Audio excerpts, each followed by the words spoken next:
Assalamualaikum warahmatullahi wabarakatuh. Baik anak-anak, sebelum kita memulai pembelajaran hari ini, hendaknya mari kita berdoa bersama terlebih dahulu agar pembelajaran hari ini diberikan kelancaran. Untuk ketua kelas, silahkan pimpin doanya.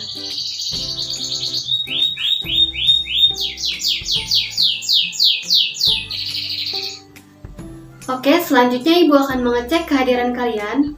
Apakah ada teman-teman kalian yang tidak hadir?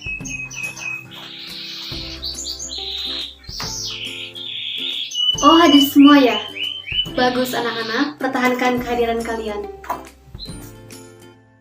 Anak-anak, pada hari ini kita akan mempelajari materi tentang getaran harmonik, di mana yang akan kita bahas di sini yaitu tentang karakteristik getaran harmonik.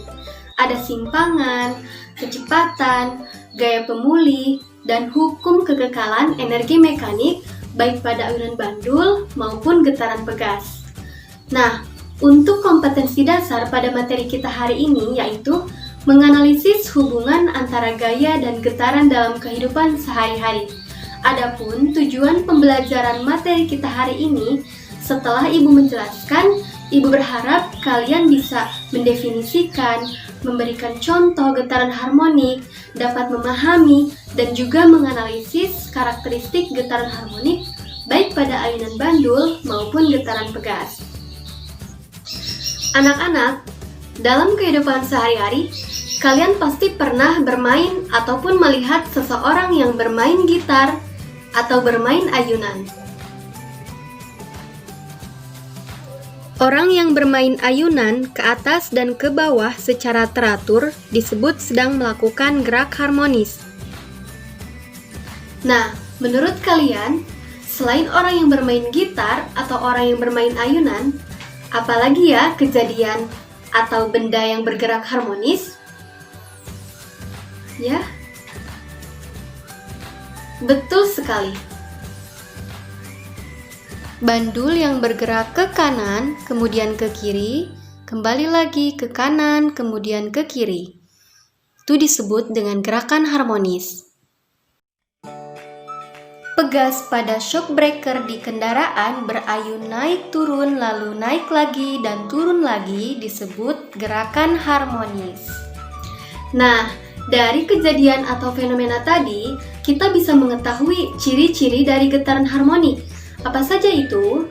Yang pertama, arah gerakannya selalu bolak-balik, ke kiri, ke kanan, atau ke atas, ke bawah. Yang kedua, gerakannya teratur atau tidak acak. Dan yang ketiga, lintasan gerakannya sama atau tetap. Dan yang keempat, jumlah getaran setiap detiknya sama atau tetap. Nah, jadi apa ya getaran harmonik itu?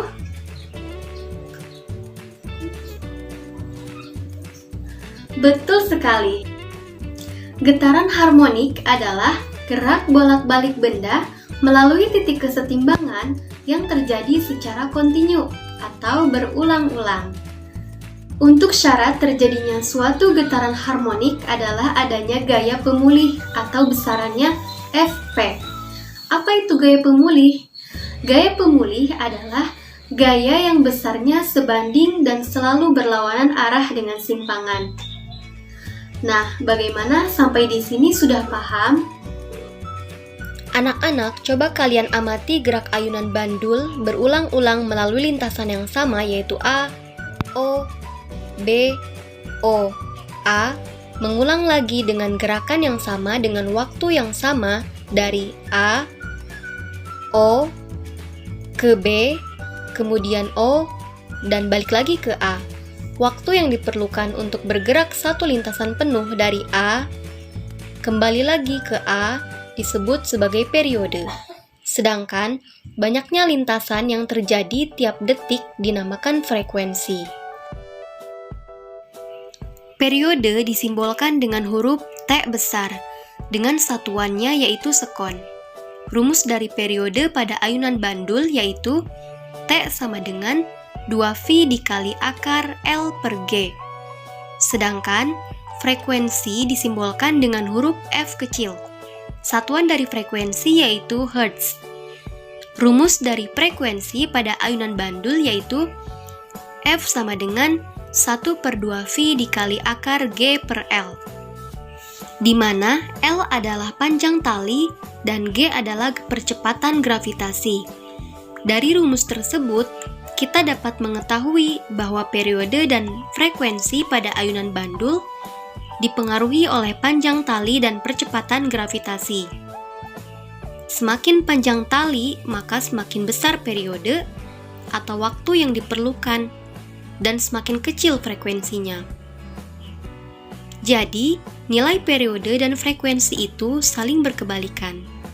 Selanjutnya yaitu amplitudo dan simpangan. Di sini, titik O adalah titik kesetimbangan. Untuk amplitudo pada ayunan bandul yaitu jarak dari titik O ke titik B atau jarak dari titik O ke titik A, di mana amplitudo adalah simpangan terjauh. Simbol dari amplitudo yaitu huruf A besar dengan satuan yaitu meter.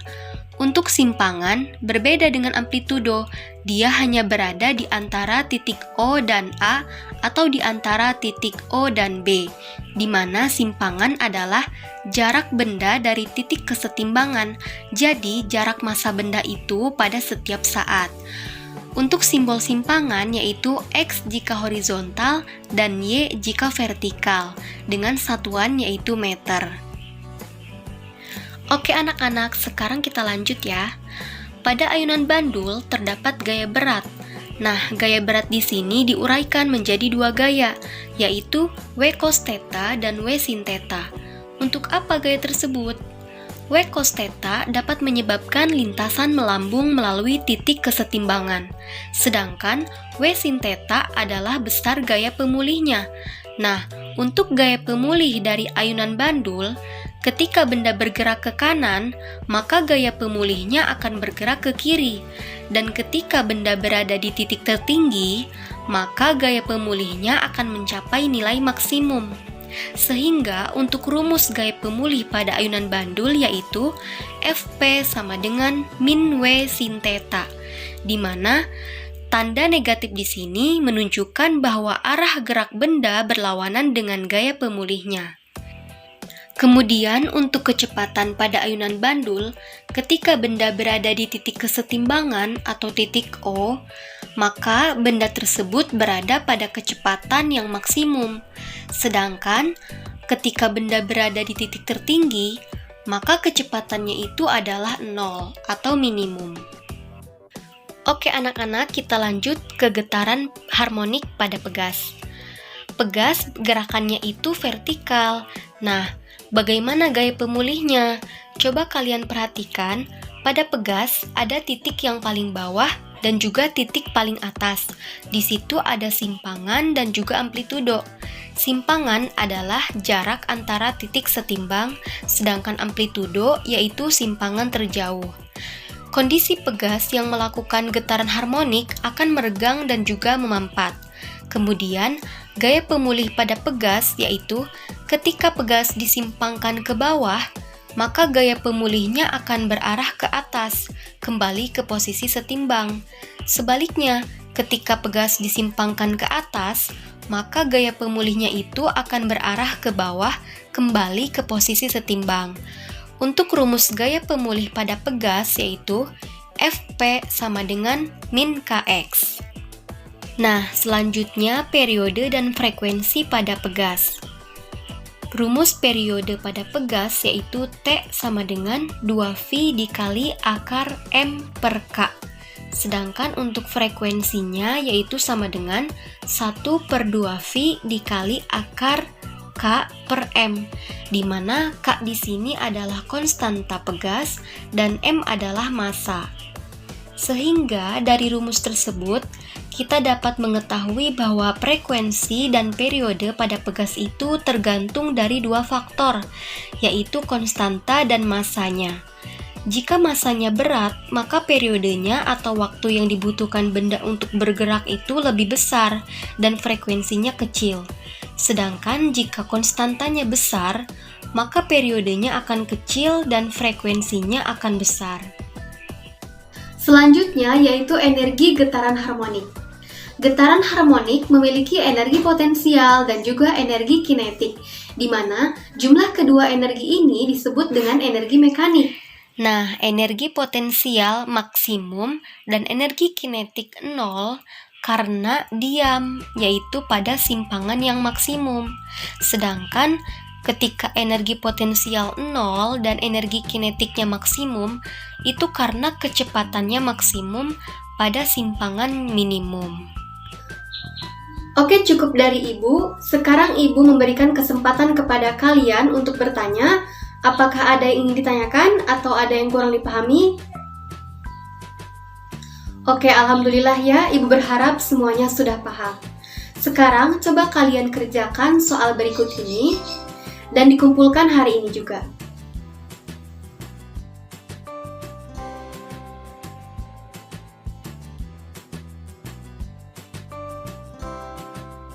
Baik anak-anak, mungkin cukup materi kita hari ini. Ibu ucapkan terima kasih atas keseriusan belajar kalian. Semoga ilmu yang kalian dapatkan bermanfaat. Dan Ibu juga mohon maaf apabila ada kesalahan. Assalamualaikum warahmatullahi wabarakatuh.